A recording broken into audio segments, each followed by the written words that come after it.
नमस्कार, दिव्य हिमाचल टीवी में आपका स्वागत है। मैं अनुज कुमार। आइए शुरू करते हैं आज का बुलेटिन मेन हेडलाइंस के साथ। This news bulletin is brought you by Goyal motors Solan. Sadhu Pul के पास अश्विनी खड्ड में मौज मस्ती नहीं कर पाएंगे सैलानी, जिला प्रशासन ने लगाई धारा 144। बिना रोल नंबर एग्जाम नहीं दे पाएंगे यूजी सेकेंड ईयर के छात्र, एचपीयू ने लगाई 75% लेक्चर की शर्त।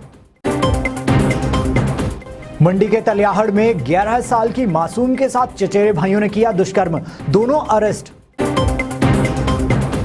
टिम्बी मिल्ला सड़क हादसे में एक और मौत, 21 वर्षीय युवक ने पीजीआई चंडीगढ़ में ली अंतिम सांस। आने में पुलिस की एसआईयू टीम ने पकड़ी 3 किलो चरस, 2 गिरफ्तार। सरकारी फैसले के खिलाफ भूख हड़ताल पर बैठे एनएसयूआई कार्यकर्ता, छात्रों को प्रमोट करने की उठाई मांग।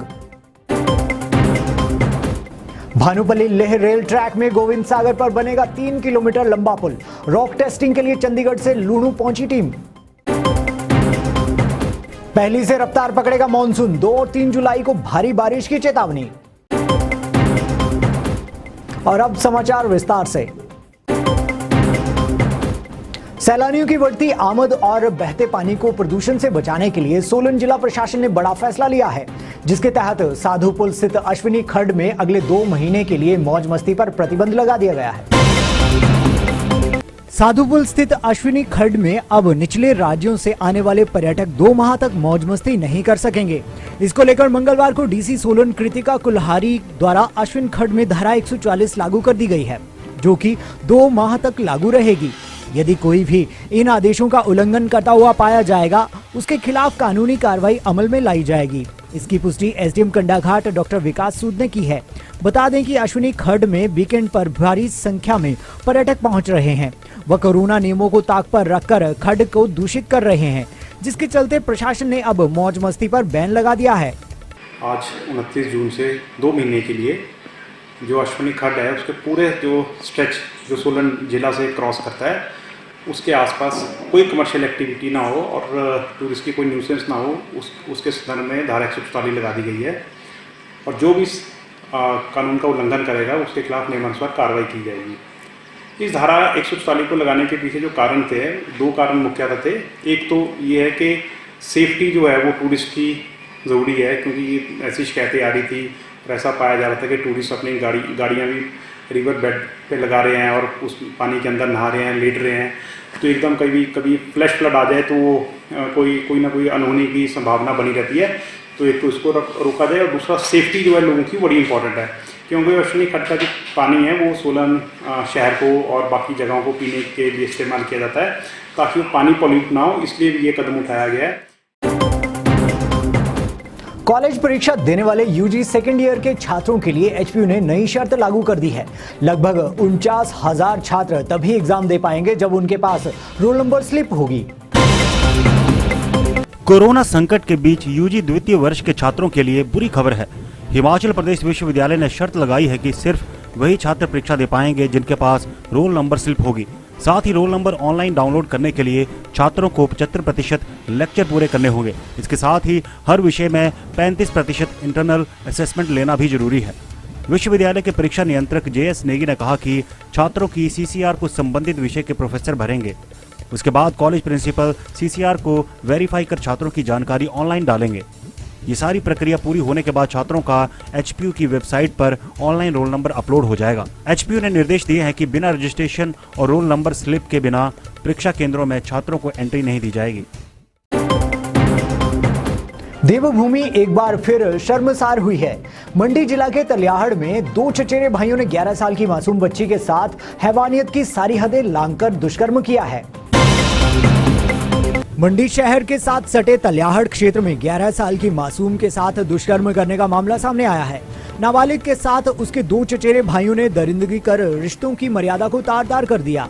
पीड़िता की मां ने महिला पुलिस थाना में इसकी शिकायत दर्ज करवाई है। हुआ यूं की तलियाहड़ के दंपति ने एक बेटी को गोद ले रखा था। इसी बीच पहली बार करीब 2.5 माह पूर्व मासूम के साथ हैवानियत हुई। वहीं दूसरी बार 1 माह पहले फिर से दरिंदगी की गई। मामले को बेहद गंभीरता से लेते हुए पुलिस ने एफआईआर दर्ज करने के चंद घंटे बाद ही दोनों आरोपियों को गिरफ्तार कर लिया है।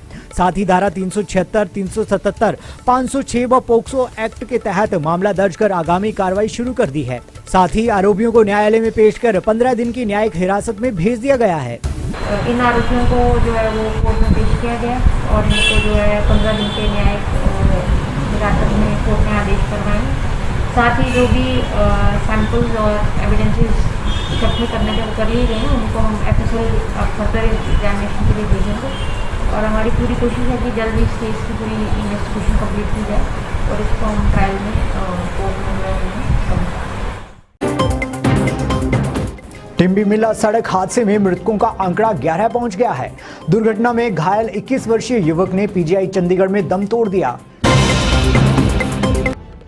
टिम्बी टिल्ला मार्ग पर कूटी उतराऊ लिंक के समीप बारात में शामिल बोलेरो कैंपर दुर्घटना में गंभीर घायल इकलौते चिराग ने भी दम तोड़ दिया है। सोमवार देर शाम दुर्घटना में घायल अक्षय को पीजीआई चंडीगढ़ रेफर किया गया था, जहां जख्मों को न सहते हुए उसने दम तोड़ दिया। इसी के साथ दुर्घटना में मरने वालों की संख्या 11 हो गई है। बताया जा रहा है कि अक्षय की मौत से परिवार का वंश खत्म हो गया है। घर का वह इकलौता चिराग था। उधर प्रधानमंत्री नरेंद्र मोदी ने हादसे पर दुख व्यक्त करते हुए राष्ट्रीय राहत कोष से मृतकों के परिजनों को 2-2 लाख रुपए तथा घायलों को 50,000 रुपए अनुग्रह राशि देने का ऐलान किया है। वहीं भाजपा के राष्ट्रीय अध्यक्ष जगत प्रकाश नड्डा ने शोकाकुल परिजनों के प्रति संवेदनाएं व्यक्त की हैं। कुल्लू पुलिस ने नशा तस्करों पर बड़ी कार्रवाई करते हुए 2 लोगों को गिरफ्तार किया है। साथ ही 3 किलो चरस भी बरामद की है। आनी में कुल्लू पुलिस की एसआईयू टीम ने 2 लोगों से 3 किलो चरस बरामद की है। एसपी कुल्लू गुरदेव शर्मा ने बताया कि एसआईयू टीम आनी में गश्त पर थी। इसी दौरान पंजहीधार के पास पैदल आ रहे 2 लोगों को शक के आधार पर रोका। टीम ने जब उनकी तलाशी ली तो दोनों के कब्जे से 3 किलो 53 ग्राम चरस बरामद हुई। चरस के साथ पकड़े गए आरोपियों की पहचान प्रेम सिंह गांव डरन और सतपाल सिंह लगोटी आनी के रूप में हुई है। पुलिस ने एनडीपीएस एक्ट के तहत मामला दर्ज कर दोनों को गिरफ्तार कर आगामी कार्रवाई शुरू कर दी है। स्कूल कॉलेजों में परीक्षा करवाने के खिलाफ एनएसयूआई के कार्यकर्ता भूख हड़ताल पर बैठ गए। मंगलवार को सरकारी फैसले के विरोध में प्रदेश भर में धरने प्रदर्शन हुए। हिमाचल प्रदेश में कोरोना महामारी की दूसरी लहर के कारण छात्रों की स्कूल कॉलेजों में क्लासेस नहीं लग पाई हैं। ऐसे में युवा कांग्रेस व एनएसयूआई ने प्रदेश सरकार से कॉलेज व एचपीटीयू के छात्रों को प्रमोट करने की मांग रखी है। उन्होंने छात्रों की कक्षाएं ऑनलाइन लगाने पर कहा कि एग्जाम भी ऑनलाइन ही करवाए जाएं। इसके लिए मंगलवार को प्रदेश भर में यूथ कांग्रेस और एनएसयूआई कार्यकर्ता क्रमिक भूख हड़ताल पर बैठ गए। साथ ही सरकार के खिलाफ धरना प्रदर्शन किया। कार्यकर्ताओं का कहना है कि भूख हड़ताल हाल ही में सरकार ने जो कॉलेज की परीक्षा करवाने का निर्णय लिया है उसके विरोध में है। हम सरकार से मांग करते हैं कि छात्रों को प्रमोट किया जाए। आज यूथ कांग्रेस और एनएसयूआई दोनों मिलके ये छात्र विरोधी जो भी गलत फैसला जो है सरकार ने लिया हुआ है कि जो एग्ज़ाम्स हैं वो आप ऑफलाइन करवाने जा रहे हैं, तो हम ये एनएसयूआई और यूथ कांग्रेस के कार्यकर्ता जो हैं इसका विरोध करते हैं, कड़ी निंदा करते हैं और सरकार से अनुरोध करते हैं कि इस फैसले को, जो कि छात्र छात्रा विरोधी फैसला है और उनकी आप सेहत के साथ, उनकी ज़िंदगी के साथ खिलवाड़ नहीं कर सकते हैं, तो उसको वापस लिया जाए। तो मैं सरकार से आज जो है वो हम मिल के एनएसयूआई और जो यूथ कांग्रेस अब मिल के आज क्रमिक भूख हड़ताल पर बैठे हैं। ये भूख हड़ताल 2 दिन तक जारी रहेगी। कॉलेज परीक्षा देने वाले यूजी सेकेंड ईयर के छात्रों के लिए एचपीयू ने नई शर्त लागू कर दी है। लगभग 49,000 छात्र तभी एग्जाम दे पाएंगे जब उनके पास रोल नंबर स्लिप होगी। सामरिक दृष्टि से महत्वपूर्ण भानुपल्ली लेह रेल लाइन में गोविंद सागर झील किनारे रोक टेस्टिंग के लिए चंडीगढ़ की टीम आ गई है। टीम द्वारा यहां पर रोक टेस्टिंग सैंपल भरे जाएंगे। करीब 2 माह तक चलने वाली इस सैंपलिंग कार्य के दौरान गोविंद सागर झील की मिट्टी, पत्थर के अलावा अन्य पदार्थों के सैंपल भरे जाएंगे, जो कि चंडीगढ़ स्थित लैब में टेस्टिंग के लिए भेजे जाएंगे। हालांकि इससे पहले भी निर्धारित प्रक्रिया के तहत सैंपलिंग हो चुकी है, लेकिन एक बार फिर गोविंद सागर झील की रॉक क्षमता को लेकर यह टेस्टिंग कार्य शुरू किया गया है। यह पुल ऐतिहासिक होगा, लेकिन पुल के निर्माण कार्य से पहले गोविंद सागर झील की रॉक क्षमता मापना अनिवार्य है, ताकि नियमानुसार इस पुल का भविष्य में निर्माण हो। जल्दी इसका काम पूरा होने वाला है। हमारा जो लैंड एक्विजिशन का सर्वे है वो कंप्लीट हो चुका है और पेपर्स हम तैयार कर रहे हैं और जल्दी RVNL जो है इसको अपने टेंडर करेगा और आगे इस प्रोजेक्ट को बढ़ाएगा और बहुत जल्दी ये प्रोजेक्ट पूरा करने की मिनिस्ट्री ऑफ रेलवे का ये एम है। तो बहुत तीव्र गति से ये काम चला हुआ है। और हिमाचल में धीमा पड़ा मॉनसून 1 जुलाई से रफ्तार पकड़ लेगा। मौसम विज्ञान केंद्र शिमला की ओर से इस संबंध में पूर्वानुमान लगाया गया है। प्रदेश में 2 और 3 जुलाई को भारी बारिश होगी। इस दौरान पहाड़ी क्षेत्रों के साथ मैदानी इलाकों में झमाझम बारिश का दौर चलेगा। मौसम विज्ञान केंद्र शिमला ने पहली से 5 जुलाई तक बारिश तूफान का पूर्वानुमान लगाया है। वहीं 2 और 3 जुलाई को प्रदेश भर में भारी बारिश अंधड़ का येलो अलर्ट जारी किया गया है। बात अगर मंगलवार की करें तो राजधानी शिमला सहित अन्य जिलों में मौसम साफ बना रहा। धूप खिलने से प्रदेश के अधिकतम तापमान में भी बढ़ोतरी दर्ज की गई। और अब चलते चलते प्रदेश में इस हफ्ते 18+ को नहीं लगेगा टीका। सिर्फ 45 साल से ज्यादा और प्राथमिकता श्रेणियों में रखे लोगों को ही लगेगी वैक्सीन।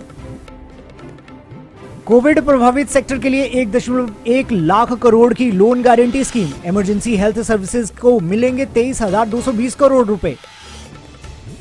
दोस्तों के साथ श्रीखंड यात्रा पर निकले दिल्ली के युवक की रास्ते में मौत, साथियों की कोई खबर नहीं। और सरकाघाट में पंजाब नंबर की गाड़ी ने उड़ाए पैदल जा रहे 3 लोग, सभी सिविल अस्पताल में उपचाराधीन।